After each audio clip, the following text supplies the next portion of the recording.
Magandang araw po. Narito na po ang magiging lagay ng panahon ngayong araw ng Sabado, March 9, 2024.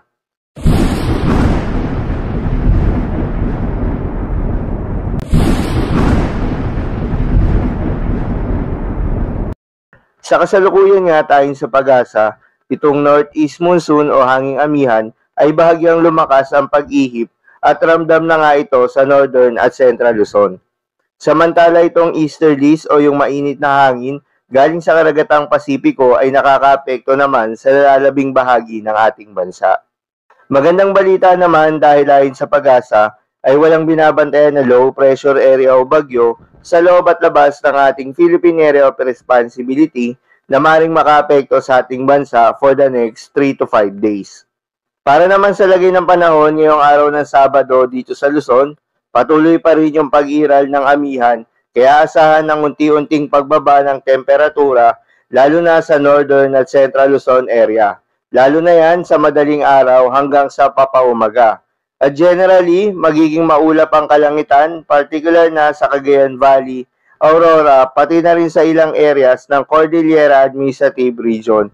Dulot nga yan ng amihan. Samantala, sa Metro Manila, pati na rin sa Ilocos Region at iba pang bahagi ng Central Luzon, pati na rin sa Calabarzon, bagamat magiging maliwalas yung panahon sa umaga hanggang sa tanghali, ay posibleng makaranas ng mga isolated light rains, dulot pa rin yan ng amihan.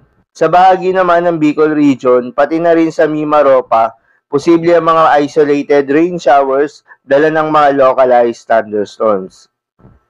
Para naman sa Visayas at Mindanao, asahan sa buong Kabisayaan ng maliwalas na panahon, lalo na sa umaga hanggang tanghali, ngunit pagsapit ng hapon at gabi, lalo na sa may Eastern Visayas, posibleng makaranas ng mga pulupulong mga pagulan o pagkidlat pagkulog dala nitong easterlies.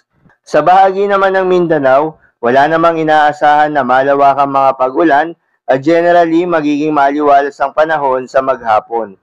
Sa may Caraga at Davao Region, mataas pa rin yung tsansa ng mga isolated rain showers o yung pulupulong panandaliang pagbuhos ng ulan, dala pa rin yan ng easterlies.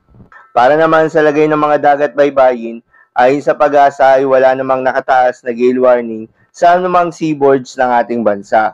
Pero pinag-iingat yung mga papalaot na kababayan nating mangingisda at yung may mga maliliit na sasakyang pandagat sa baybayin ng Northern Luzon dahil inaasahan ng moderate to rough o katamtaman hanggang sa maalon na karagatan, dulot yan ng amihan.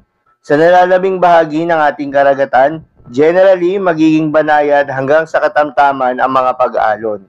So yun lamang po para sa lagay ng panahon ngayong araw ng Sabado. Keep safe everyone.